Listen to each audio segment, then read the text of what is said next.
Hello, fellow Columbans. I'm David.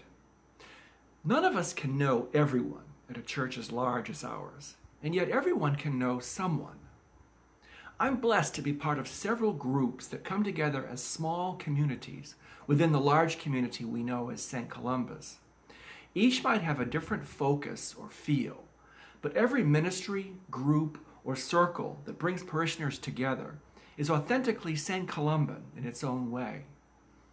These activities thrive not only because parish leaders encourage their growth, but because they respond to a deep desire among God's people for connection, to feel at home in God's household with others who know our names.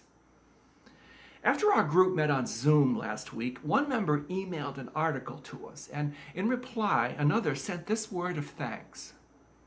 I always look forward to seeing you all on Tuesday evenings. You 12 are my church glue during this time of isolation. The phrase church glue caught my attention, and I'm grateful to Tracy for the image. It captures something precious about church that may seem evident but is easy to leave unsaid. Faith life is made meaningful as we experience it with others. God knows and loves us as individuals, and Christianity can nurture us in solitude. But growing in relationship to God and one another and all creation is a lifelong process that can't unfold in isolation. For that, we need companions in faith. Even in normal, that is, pre-pandemic times, relationships among friends in faith are part of the glue that holds our lives together. Throughout my life, I've had family members, friends, and co-workers with whom I've shared longer histories and seemingly more in common than with people I've known at church. Yet with fellow church members, I share a reverence for the sacred, the yearning for truth that transcends the reality of our earthly existence. We might have different ways of expressing what it is that draws us to church life, but the mere fact of our seeking it gives us something unique, something precious in common. None of us could have been prepared for the prolonged disruption, anxiety, and hardship of pandemic life.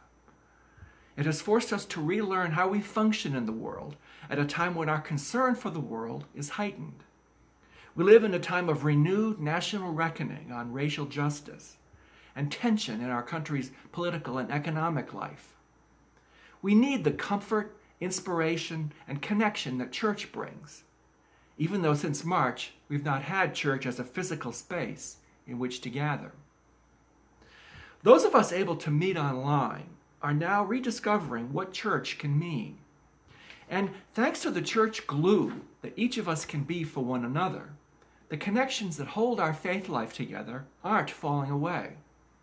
We're praying together, learning, sharing perspectives, celebrating good news, offering support in difficult times, and helping discern the presence and purposes of God in our midst. Perhaps we can see this period not only as one of disruption, but also as one of opportunity, to discover how those who function for us as church glue can deepen our sense of a common identity as people formed in God's image. As our understanding of church continues to evolve, let us be open to the Spirit's invitation to look around at the people with whom we're in this together and help be the church glue others need us to be. The hymn, "We Need Each Other's Voice to Sing," celebrates the great value of what church glue can mean to us. Here's the last stanza.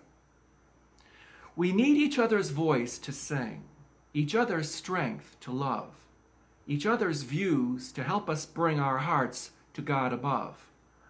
Our lives like coals, placed side by side to feed each other's flame, shall with the Spirit's breath provide a blaze of faith to claim.